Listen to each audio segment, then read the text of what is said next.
What is going on, everybody? Welcome back to another week of Hero or Zero here on the Heroes for Hire podcast. I am your favourite host, Shaun, and joining me is your third favourite host, Mr. Conor Lawler. Oh man, I was really hoping to place top 3, and this is kind of a proud moment for me. Look, bronze is still good. Still good. Can I ask just one quick question? Who came second? One of our fine patrons over on Patreon. Wow, nice plug. Fuck them, I'm taking silver. You can't just claim silver. No, I can't. That's what they do in the Olympics, right? Well, yeah, I mean, if you claim it by running the fastest, well, the second fastest, I suppose. This is where I have to come clean. I am actually on loads of steroids to help with my podcasting. Look, it's working for you, so please keep it up. I'm just so unnaturally aggressive at everything. What's that supposed to mean? Maybe you'll be losing the goal soon as well. So it is Hero Zero this week, Shaun, and it is your week. So the Hero Zero is normally the show we do every Friday, and we cover one comic book character. We kind of just give you a rundown. They're good points and they're bad points. It's normally a good introduction to the character if you know nothing about them. Last week I did Catman, and who I am fascinated by. Yeah, Catman is one of those that starts awful and gets better the longer it goes. Who did you do the week before? Nova.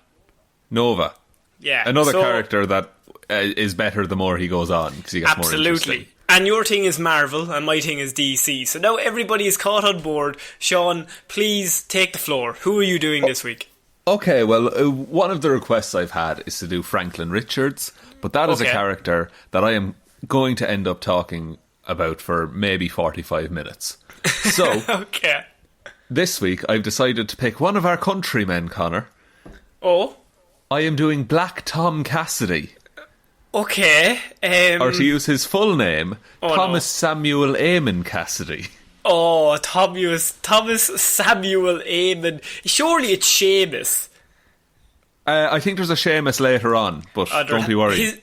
Samuel was a mistake on the naming part. If you're going to go Thomas... Well, Samuel Beckett, Seamus, one of our finest writers. I'm aware of that, but Eamon is so unapologetically Irish that you should have went Seamus Eamon. Seamus Eamon. See, that's why they didn't do it. Sounds weird. So it does sound weird. I take everything I just said back. Rewind. Okay, go on, Shaun. So, born a mutant, Thomas Cassidy was the heir to his family's fortune, including the estate of Cassidy Keep, a fortress-like castle in the sparsely populated area of County Mayo. So, I'll get to the Mayo bit. You said mutant. He's part of the X-Men. No, he's a villain. He's a bad boy. But he's in that universe. He's in the X-Men. Yeah, he's an X-Men character. Okay. And now let's get to the main issue here. Mayo, a castle. There's nobody in Mayo. I've been to Mayo. There's people there. It's sparsely populated. They didn't say unpopulated. Okay. One farmer. one lad. Named Seamus Eamon. What a guy. Great neighbour. So, a charming Oxford-educated ladies' man, Tom gambled his inheritance on a throw of the dice, and he lost it to his younger cousin Shaun, who was also a mutant. Oh, I can't trust a Shaun. They're freaks. Freaks, mutants. Oh, no. Well, he spells it... No, please stop.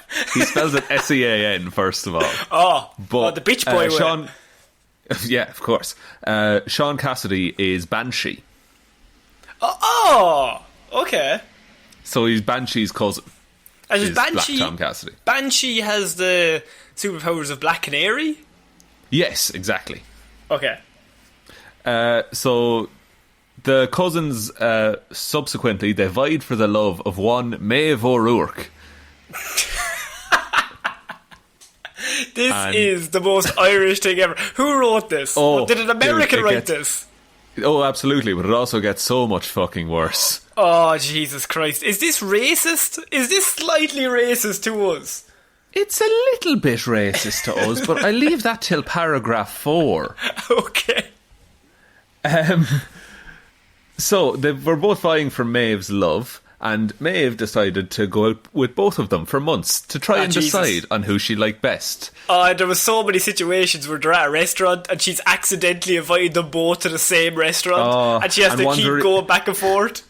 And one's a really fancy meal and the other's a really common meal. Yeah. She's so full, Shaun. The hijinks. It's like Mrs. Doubtfire. Very similar. So ultimately she chose Shaun as her escort for the university ball, but he was injured in a car accident while on the way to the ball and asked Tom to accompany Maeve instead of him. Oh, Lord. Oh, that's you hate to see it happen to Shaun. He was the best of us. And the blurst of us. He was. So unaware of Shaun's accident, Maeve was confused by his absence until Tom told her the truth. And this is when Tom realised that her heart belonged to Shaun. Oh no. And now Tom gave up his pursuit and served as best man at their wedding. No, what happened here was Shaun realised that Tom was getting a bit up, right? So he decided to play the sympathy card. Get into a car crash. Get into a car crash. It's a very strong card, Shaun. Like, she's a bit waving. She's like, I don't know who I like more. Oh, the one who just is crumpled in all that metal. I just love him all so much. It's the smartest playbook. He's the one who might need some help right now. Yeah. But you don't mention that she's a nurse. He's smart. Yeah. He's like, she'll run into me in the hospital. So after having lost the love of his life, Tom turned to a life of crime, taking on the name Black Tom because he's the black sheep of the Cassidy family. But I thought he was like taking it well. He was the best man. Oh no, he was grand with it, like, but he just needed something else to do. Right. So he masked his criminal activities under the guise of being a soldier of fortune, and he roamed the world offering his services as a gun for hire, while continuing to pursue criminal activities. While captured and imprisoned after aiding revolutionary forces in a third world country, Tom met and befriended fellow mercenary Cain Marco. Now, does that name mean anything to you? Cain Marco is definitely a name I've heard, but cannot place. What if I said, I'm the blank, bitch? Oh, Professor X. No. Close. It's his brother. Is his brother the Juggernaut? Magneto. Oh, no, the Juggernaut. No, you're right. No, you're right. I've told you the answer. You're just dragging this out now. So while all this was happening, Shaun, aka Banshee, became an Interpol agent and was assigned to a top-secret mission that required him to stay out of contact with his family for a long period of time. Jesus Christ, these two lads are just constantly rotating around each other. I know. And it continues on. Of course. So as he left on his mission, Shaun was unaware that Maeve was in her first month of pregnancy, and their daughter, Teresa, was born during his absence. I thought you said Parisa and not Teresa? Teresa. Which one is it? Yeah, Teresa. Yeah, right, okay. So that's to say it in Irish, Trassa. There you go. A bit of Trassa there now. So she's now had the child. 9 months passed very quickly there. She was pregnant for a month, and then the child existed. Now I don't know genetically if that's what happens. I haven't read any books, but fair play. So the storm came down, delivered the child. Fair play. Now and then, now you might know where this is going. Okay. And any Irish people listening might know where this is going. Okay. But one day, while visiting relatives in Armagh, Northern Ireland... Oh no. Maeve and Teresa were caught in a bombing. Oh no. No. Now, Maeve was killed, but the authorities could find no trace of Teresa and assumed she was also dead. I have my head in my hands. Shaun, could you even explain to Americans why this is so big? So, Northern Ireland and Ireland have a fraught history. This is not the podcast for this, but this we are might not give the ones context. to explain this to you. but for Americans, Australians, New Zealand, we're sorry, but it will give a context.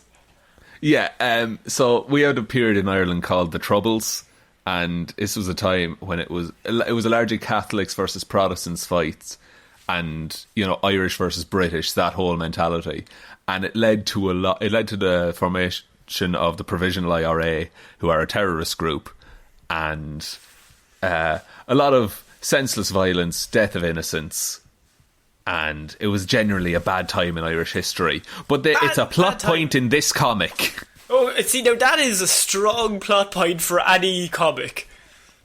See, there's been lots of hard-hitting media about the Troubles, and for a comic to just use it as motivation for one of their characters.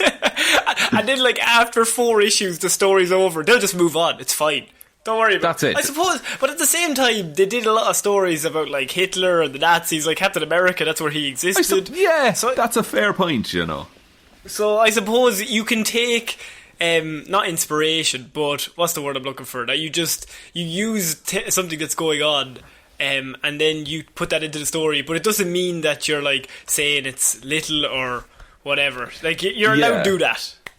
That's true. I just think it's weird probably closer to read to about. us. It is closer to us. It's way closer. So those who knew about Teresa decided that they would keep her existence from Shaun, so that he wouldn't feel the grief of losing a daughter. Because he had no idea she existed at all. However, Tom was present at the scene of the explosion and secretly saved Teresa. What? Yeah. So... Okay. Shaun came back and learned of his wife's death, and he blamed Tom for not protecting her, and he used his banshee power to cause Tom to fall and break his leg. Okay. Bitter over this, Tom resolved to conceal the truth about Shaun's daughter and raise Teresa as his own.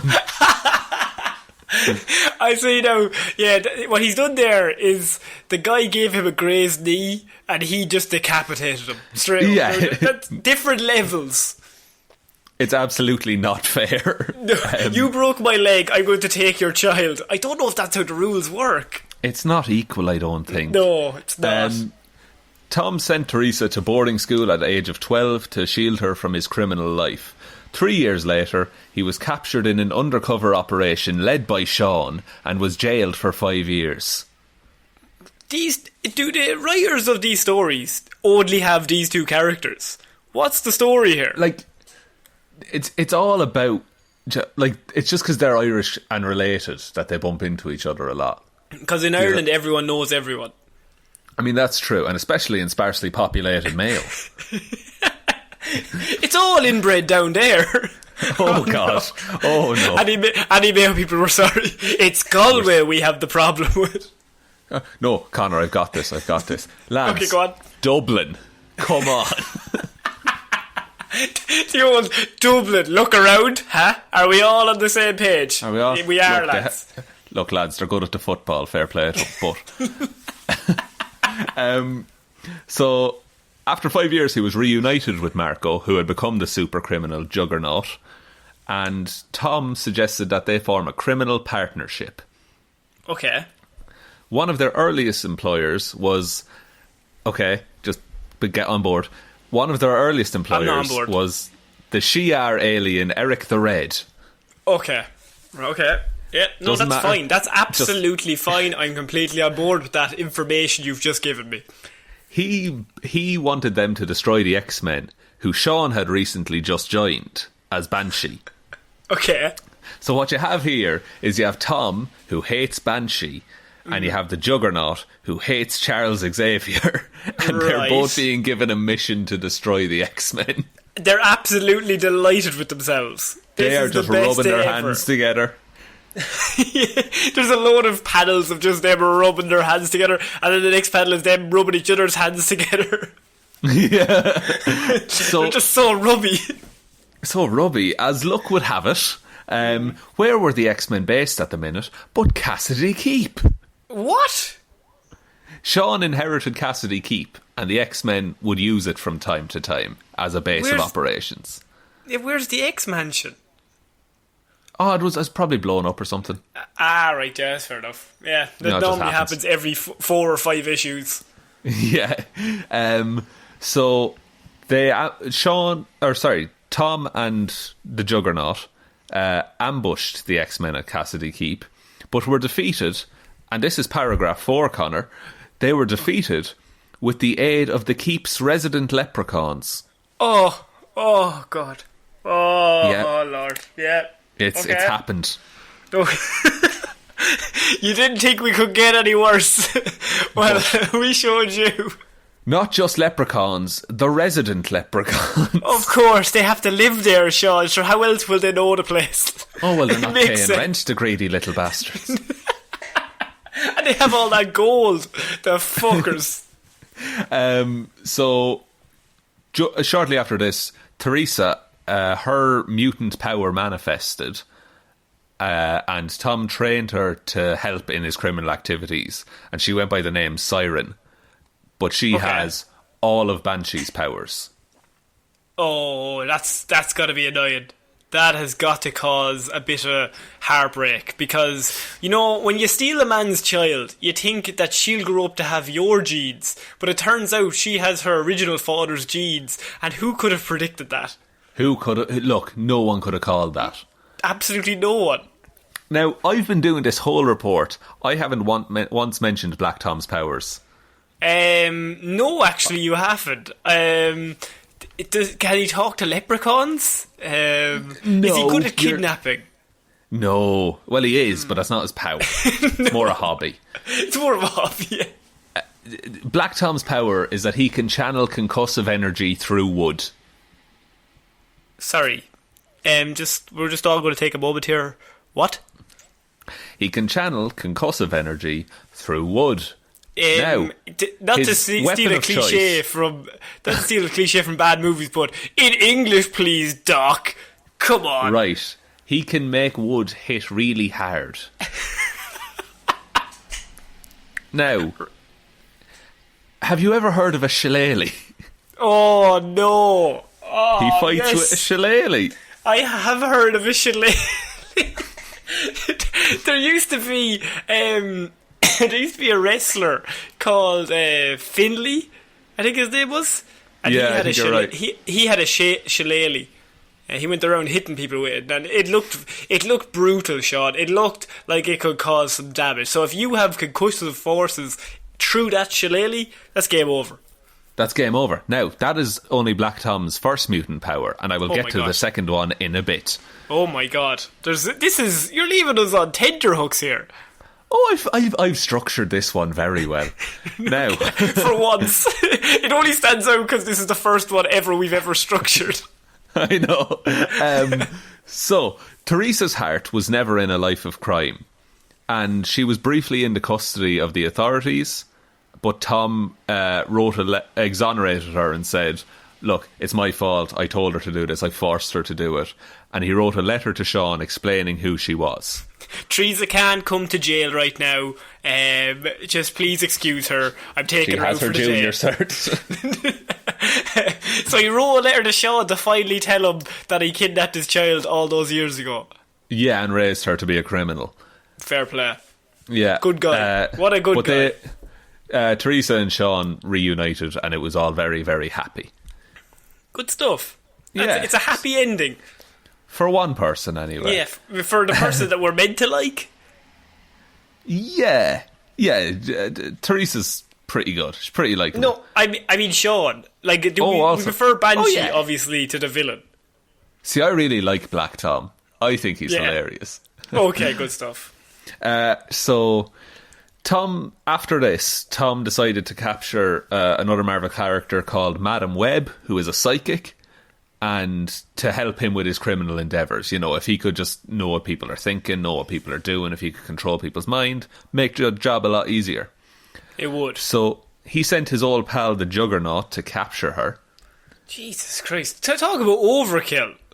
I know, but wait till you hear. The Juggernaut was defeated by Spider-Man after Spider-Man trapped him in a 40-foot deep foundation of wet cement. Of course. Of course, yes. No, that's good. The Juggernaut eventually broke out, and he gifted Tom the Ruby of Cyttorak as a gift. Now, the Crimson Gem of Cyttorak is what gives Juggernaut his power. And the ruby gave Tom half of the Juggernaut's power. Fuck. For a short time. He lost it not long after. I'm the Jugger, bitch. Huh? Yeah, and there you go. He's not the Naut, he just gets the Jugger. Yeah. So, this is the development of Tom's second mutant power. Oh. So, he was shot by Cable, who we all know. From Deadpool 2. From Deadpool 2. It's the only thing he was ever in and ever will be in. Absolutely. So Tom was taken to France, where doctors grafted a wood-like substance onto his wounds to heal him. And this allowed him... Yeah, what doctor is going to be like, Jesus, get the 2x4, he's cut open. No, you get a fucking plaster. What the fuck is the story here? It's an experiment, and it's free. So the wood-like substance healed him and allowed him to channel his bioblasts directly through his fists. Oh. So now he had some wood in his DNA, so he could just punch really hard. Okay, that seems like a very convoluted way to get there, but they got there. Oh, it gets worse. Okay. So due to a genetic virus, the substance spread over Tom's body. Right, so he's made of wood. He's made of wood. It evolves to the point that he is made of wood. Fuck. He turns into a Pinocchio child. Pretty much, and this is the end of part of the majority of this report, is that when the X-Men encountered Tom, he had become fully plant-like after a while. Holy shit. What the fuck? He just became like Groot. He just became a tree. Yeah, but still a man. And his mind was twisted. Like, he was more violent, and he wouldn't think. Yeah, no, that makes sense. Like he could you know what think, he did? but for the wrong reasons. If you get me, go ahead. He didn't treat people well. Oh, and, he needed to leave them alone. That's what he did. Yeah. I'm trying to think of one with Trunk. He really needed to get to the root of his problem. You know what I mean? Well, look, his bark is worse than his bite, to be fair. Absolutely. Twig. Twig. Oh, ooh. Oh, ooh, Twig. Just naming tree parts now. So, just a quick rundown of everything, of all of his powers when he's in that state. Jesus. Okay. So, he had, from the start, he could channel concussive blasts through wood, but now he has bioorganic thermokinetic blasts. I am very proud of you for reading that. How many times did you have to read that before this report? Oh, at least once. At least once. That seems like the most research we've ever done. So this now we can channel concussive energy directly through his body. Can I ask you a question? Was he ashamed of his powers? Because he never used them throughout this whole report. Well, no, because his power is just hitting someone with a stick very hard. Oh, okay, fair enough. But now it gets cool. So if he had like a baseball bat, would he be unstoppable? Yes. Oh, okay. He could defeat Thanos. You said that with so much enthusiasm, I completely believed it. I was like, oh fuck, he is baseball bat with a nail in it. Oh Jesus, don't get him started. No, he'll start putting down his body. It'll all be fucked up. Oh god. So he also had an ability called plant growth, where he could grow to an immense size, like a big tree. How tall are we talking? It just says, it said immense is the word. Immense. How much is immense? I'm thinking skyscraper. A skyscraper large size tree. Well, like an Irish skyscraper. Okay, so like a very small building. Yeah, like a 2-story house. Yeah, okay, surely you would just go to that immediately. It's not always the best course of action, though. That's step one of every fight. And you're a bigger target. You are, but you also have, like, your feet are so big you can just crush your enemies. That's also true. I'm thinking how I always thought when I was younger watching the Power Rangers, when the villain would only turn really big after he had been defeated. I was like, go straight to that. Them in the Megazord. I'm like, go straight to the Megazord. Yeah, they always resort to using the Megazord. But it just starts like that. So the minute he attacks one high school student, you fucking pull the Megazord out of the garage, walk straight down and fucking blow him up with a bunch of lasers. Game over. Game over, 2 seconds. 2 seconds. Cassidy also had superhuman strength, a healing factor, chlorokinesis, meaning he could mentally control all plant life around him. Oh, so he's like Poison Ivy. Yeah. He also has plant consciousness, so he can distribute his consciousness amongst the plants he controls. Holy shit, he's Poison Ivy and Ant-Man. Poison Ivy, Ant-Man, and I don't know, punchy. Who's a punchy DC guy? Iron Fist. Iron Fist, not correct. And this is the most fucked one. He has life force absorption. So he can drain the life force of organic beings. Holy shit. Okay. There's no need to go big anymore. The battle plans have been changed. No need to go big skyscraper. Just immediately suck the energy out of all enemies. Just control some vines, tie them up, take their energy. My God, this guy is like super powerful. Oh, wait till you get to this bit, which is the Marvel 1 to 7 rating system. Oh fuck, here we go. Right. As a man, before we start this man I've never even heard of is in the comic books. It's a character that, after this report, I feel like I still don't really have any clue of where to even begin with this guy. How would you defeat him? How strong are we talking, Shaun? We have a durability of 7. Okay. An energy usage of 7. Good stuff. Fighting skills of 7. Okay. Not much weaknesses yet. Intelligence of 6. Oh, well, look, there's a hole there. We could go for it. Speed of 6. He's fucking slow. And strength of 7. Holy balls. He is massively powerful. And is that why they can never use him? Pretty much. He doesn't show up in the mainstream all that much. And I do think he's been depowered in recent comics. He's like Squirrel Girl. Kind of, in just that, but he's the villain Squirrel Girl. Yeah, like in Squirrel that he'll Girl be is so a unstoppable, Joe but will be stopped eventually. Yeah, Squirrel Girl is a Joe character who's just undefeated. Yeah. Actually, I've found a paragraph that I left out. Is that there was an event in Marvel called M-Day where Scarlet Witch wished that there be no more mutants. Oh, yes. Yes, I've heard of this. So after this, Black Tom woke up as a human again, and he lost all the plant control powers, but still had the concussive force one. Right. So what does that mean? It means that he's just a guy with a shillelagh again. We can all be that, in fairness. In fairness, we could all do that. He still has his concussive force thing. He just doesn't have the tree powers. Right. Fuck. This guy is like super powerful. Yeah. Oh, I like Black Tom a whole lot. And he looks cool. He looks like how I wanted to dress when I was 15. Other than the fucking leprechauns, which we very much glossed right over, and the troubles. And the troubles. If we just all forgive him for that kidnapping of that child, then I think he's a stand-up guy. And also, the way he's written is that his speech bubbles are Irish, if you get me. Right. I'll read you a little paragraph here, and I'm going to read this in the accent that it's written in. Okay.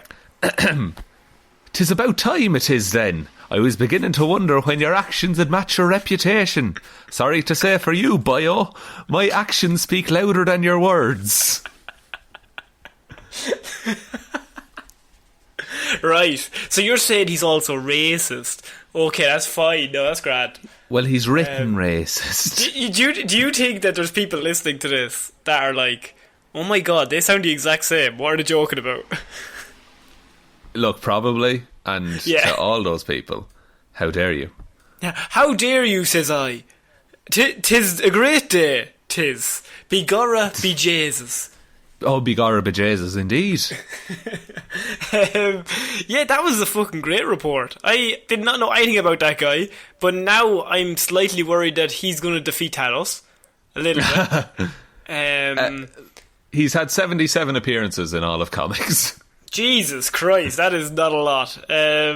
Him versus, like, any of the Avengers would be a fight to the death. Oh, yeah. Like... He's weird because he's such a nothing character, but he's so powerful at some points. Do you think they just did that for the crack? They're just like, fuck it, we'll just make him ultra powerful. I guess so. And when you put him up against Banshee doesn't stand a chance. Which is, I don't know why Shaun... Yeah, see, what happens is Shaun realised that I'm not talking about you, Shaun, I'm talking about Story Shaun. He realised that he didn't stand a chance. So what he did was cleverly, he went and got his friends. He went and got his real strong friends that brought them back as the X-Men. Yeah, to beat up his older brother. Get him. Fuck you. Like, that's... It's weird. I like him, though. I think he's cool. Yeah, he's really cool. Okay, so that is actually it for this week's Hero Zero, ladies and gentlemen. Is that the longest report you've ever done, Shaun? It might be. The longest successful one, anyway. Yeah. Well, let's not say success too quickly. It will come out. It will certainly be released. Yeah. So you can follow us on Twitter. Oh, sorry. If you want to support the show, go to our Patreon. It was mentioned at the very start. We actually, on Monday, we did a very special episode of Movie Mondays where we did a special Lazarus Pit episode. We went back to Iron Man 1 and we gave that a review from all the way back to 2008, Shaun. So long ago. Begar, we did. Oh, for God's sake. But yeah, we went all the way back and we're hoping maybe at some stage we can actually start putting maybe one episode out a month to any patrons or so with a Lazarus Pit sort of situation. Maybe something like that. But if you don't want to do that, you can support the show if you want. You get the same 3 episodes every single week, even if you don't, so don't worry about it. You can follow us on Twitter at Heroes for Hire Pod. The 4 is the number 4. Facebook Heroes for Hire Podcast. Instagram Heroes for Hire Podcast. And most importantly, just tell one human being that we exist, Shaun. Is that correct? That is the most correct you've ever been. Boys, and that is saying something, because I have been correct a lot. Because I have been wrong once. Yeah, so I have been Conor Lawler. I've been Shaun Mean. And we'll see you next week, guys. Bye.